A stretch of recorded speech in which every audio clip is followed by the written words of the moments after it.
Kale kati tugende mu juice bar. So eno ejuisa ekamula amakoola, ekamula ebibala ng'ate teyinoonye. Juice asinga okuwooma kati kampuni ezimu ze mumanyi sijja loopa juice okay nabo tubawa bagambye kaama. Ate ekintu ky'okozesezza juice ne bw'otakiteeka mu sukaali kiba kiwoomerera. Tuli ffenna bw'omala onyango ng'okuŋŋunta kwota w'ensaana eyo tujja mupima akaminzaani weekali ekyakuleesezza wano okubeera kalabaalaba ojja vaawo oyize gw'omuzika alihamudulira katukusabire. Kale ejuisa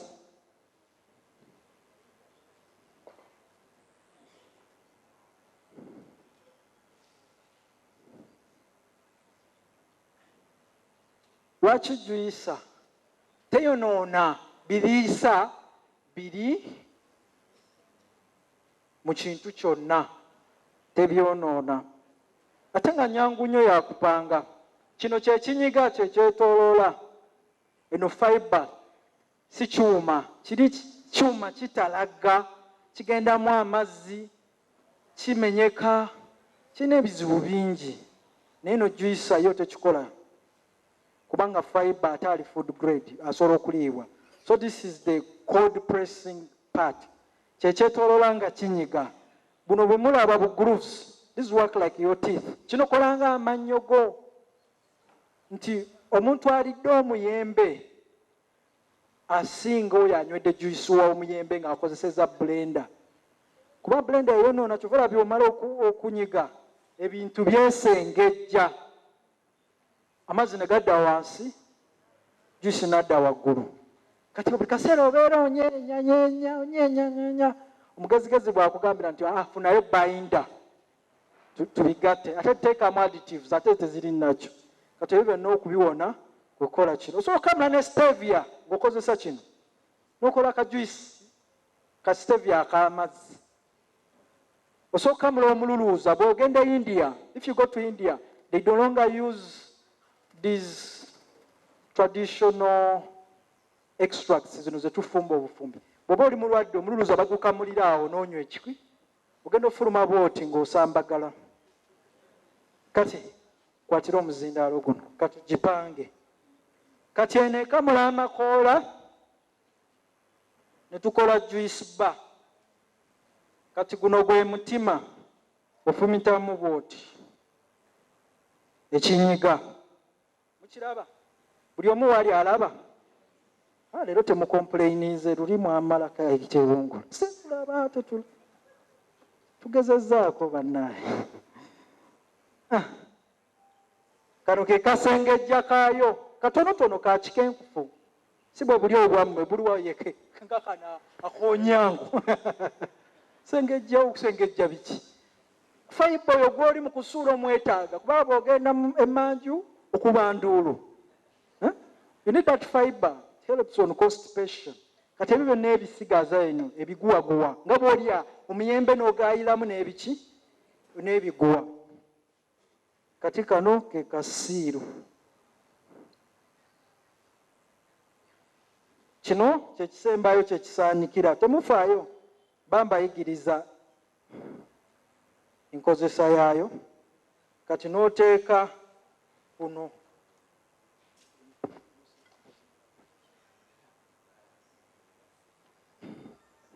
Ate leero ngenda bbawayo akajuice nga tumaliriza munyweyoko mweyozeeko ennyonda tujaguze tuyimbe n'ennyimba.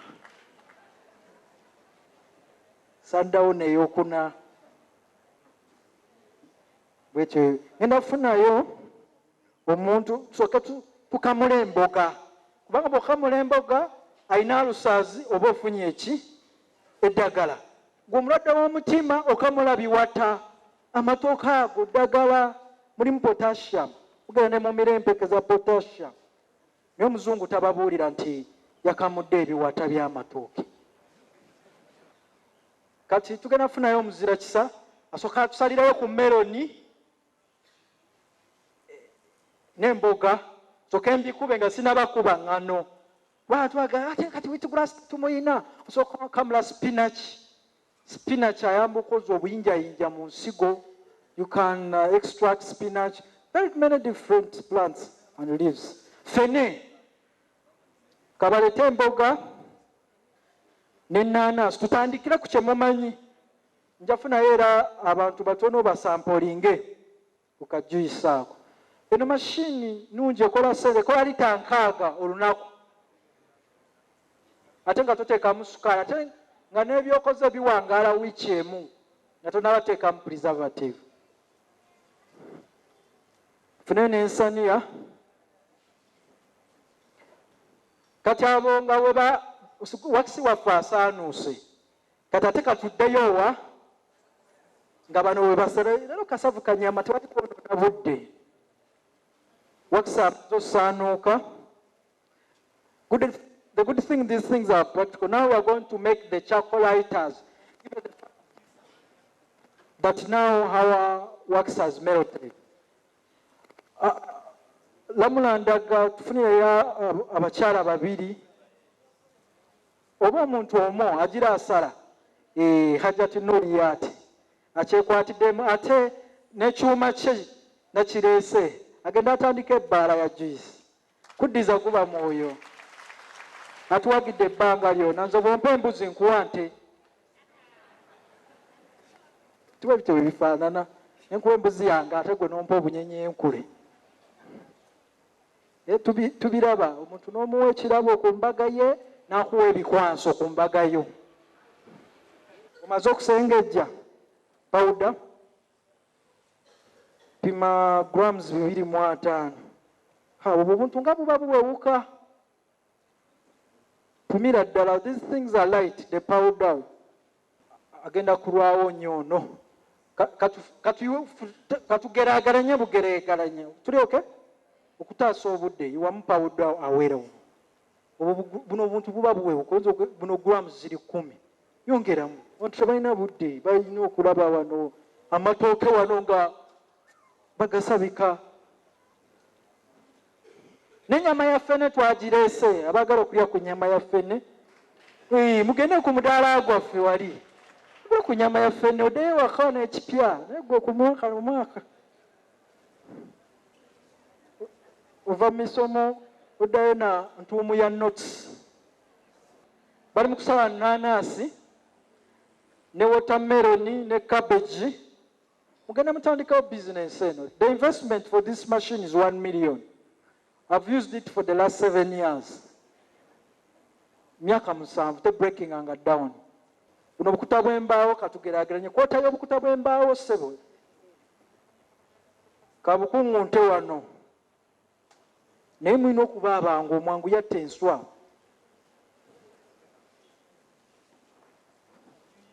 Bafuneyo tray endala mufuneyo olusanyi olwo lw'amamera kwabakunguntira so that is next time. Tukyalina emisomo mingi ate tukyalina ne baspeaker abalala. I would like to welcome Elder Mutume Sempa. Tulinawo omusomesa yakola ku software wubirako ku bantu mukadde wange Mutume Sempa yatuuse dda. Twagala okwanyiriza Hajat Nalunkuuma okuva Power of Africa Radio, General Manager wa Power of Africa Radio. Ate njagala okubeebazaako ensuso batutaddemu akasente basponsorinze emboozi z'omukenkufu zino bambi tubakubireko mu ngalo. Era balina n'omusomo gwa gunjuka Power of Africa Radio eri awo ku Bakary Road. Wosanga awo the inside story n'emboozi z'omukenkufu muvubuka agunjuse parliament yaffe namwatulira mbeerako nange. Tulinawo Hajat Nansubuga yali muyizi wange mu Sundown eyasooka akola ebizigo. Alina ekizigo kyakola okiwunyako bwoti n'owulya akaloosa akalungi oba oyagala kirya buli mu kifo ky'okukyesiga. Namugambye genda kwa itebo yansusseeko. Abaana bali wali ku ground bakola, ye student yerwanyeeko. Pozi mu masigidi y'Ebutambala okola ngaani? Amira. Amira mulamba. Amira mukubireko mu ngalo bannaye. Amira. Chala Ajati Mariam Kasoma wali? Aliwa.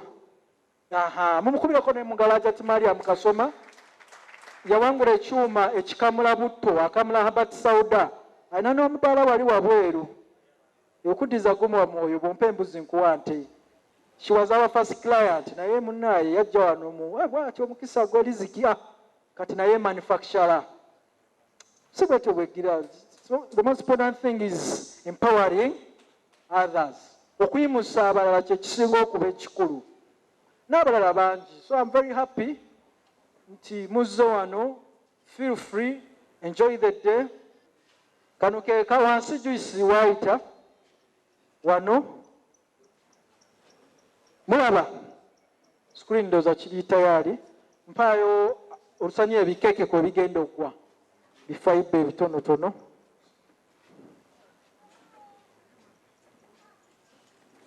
Baleteyo olusaniya. Akataasa kaakano. Tugenda kamula nanasi. Juice bar. Kati nkwatira akamasukira kano. Oyambala gloves n'okuuma obuyonjo. Gloves zino okuba nga ziri sterile. Surgical zino ezitaliko buuka. Bwe zibaako obuwuka osobola okusigako vinegar. Tuli ffenna. So the most important thing is to keep hygiene.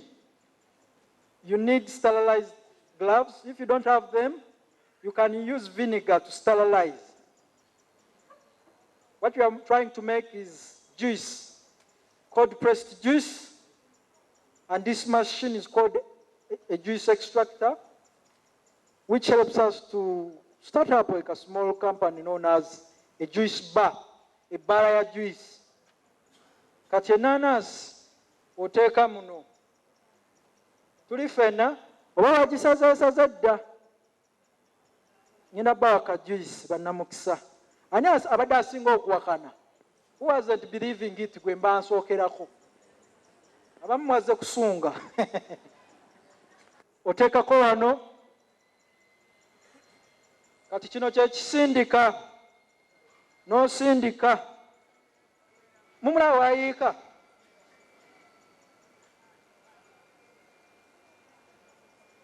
Kambikamule nammwe mu byewuunye.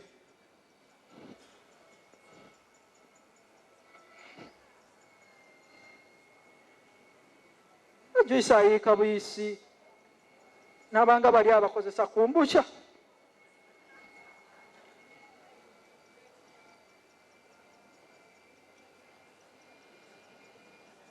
Mukiraba?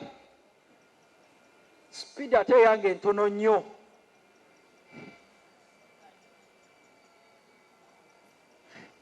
Mundoza mulaba ebisigalira bitono nnyo.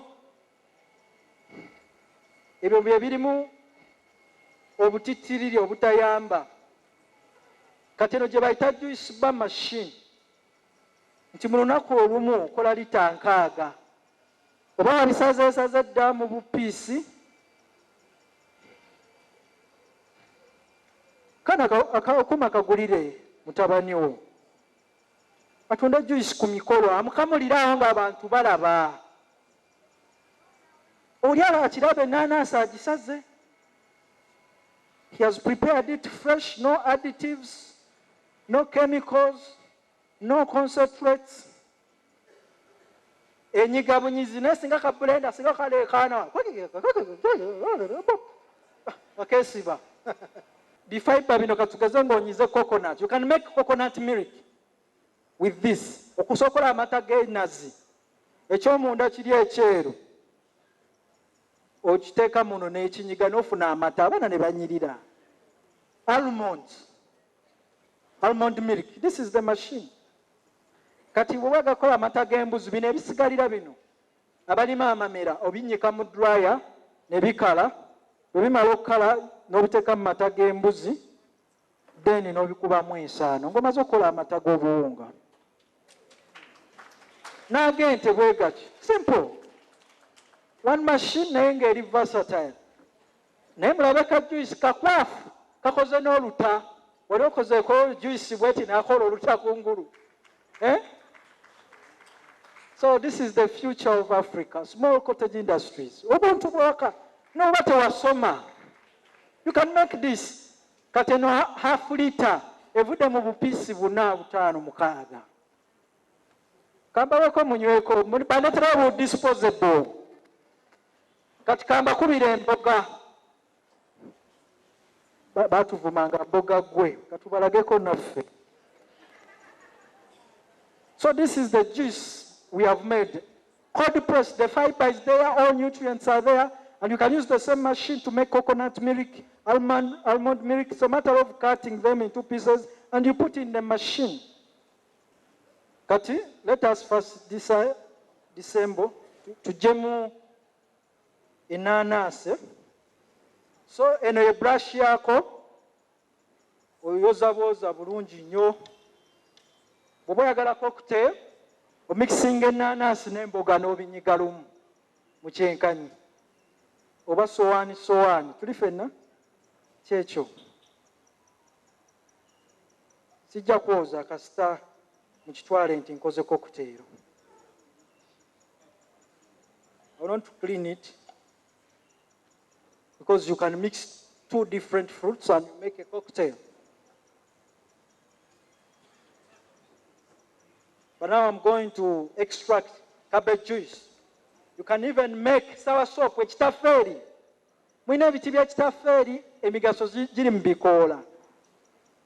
Ebibala obuka bubirya. Bakitonyiga amakoola ne munywa. Babylon n'omukuba, Babylon on fire. Mwepeka ekitaferi akakadde kamu ebyawo. Nga ffe tugisimba, tusimba ebitaferi. So our problem has been ignorance, obutamanya. Katika tunyiga emboga. Ebikola byonna weebiri. Ajja ati nuli ati alidde empanga. Naye nammwe mujja kukeeyiwamu, ssente zammwe muziina. Okay. Cabbage.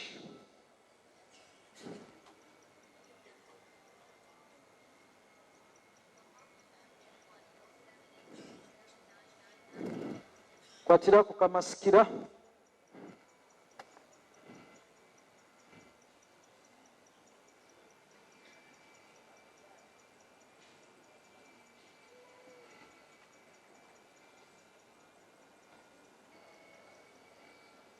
Tujja kukimala.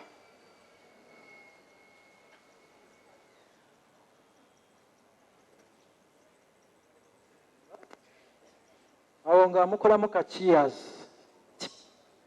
Organic full, enzymes zonna mwe ziri chlorophyll. Kantekemu ne watermelon, kigale, ne wheatgrass.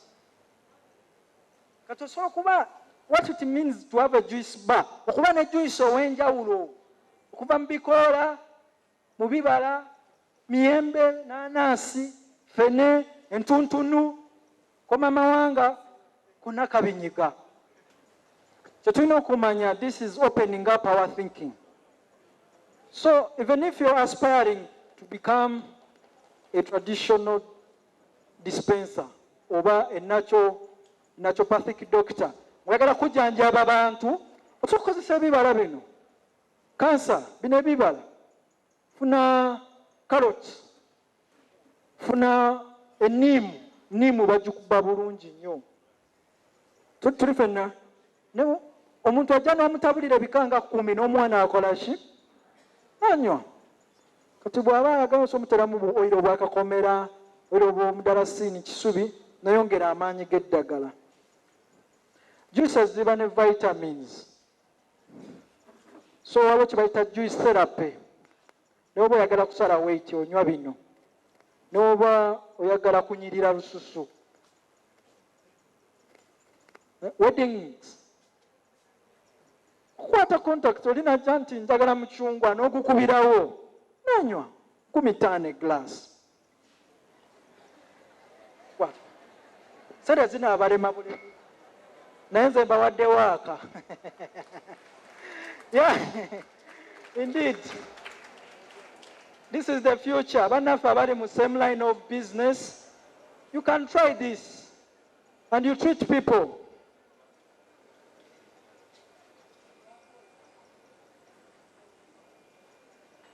$60 liters per day, it's a lot.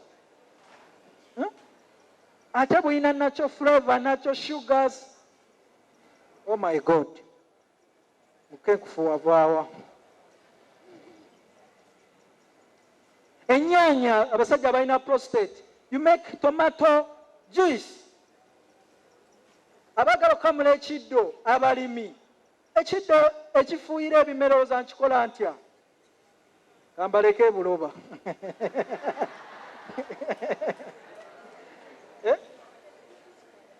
Government here Uganda, this is the future. Water is in Sumbua. You can make an extract. Neonya goita, edokoli. Ekito china iodine. China iodine mungi. Okusinga any other thing. Kuba kimujjamu water bodies. Abantu babona ne hyperthyroidism, edokoli. They are struggling with hypersensitivity, hormonal imbalance. Abakyala, menopause, ebugumu. Onyiga bikola by'amapaapaali. All right. Kajuisi, budisposable mundeeteddeko? Buliwa? Njabba waako bukajuisi ba. Kati kyekino, ono mumyufu oba okola musaayi, ono people power.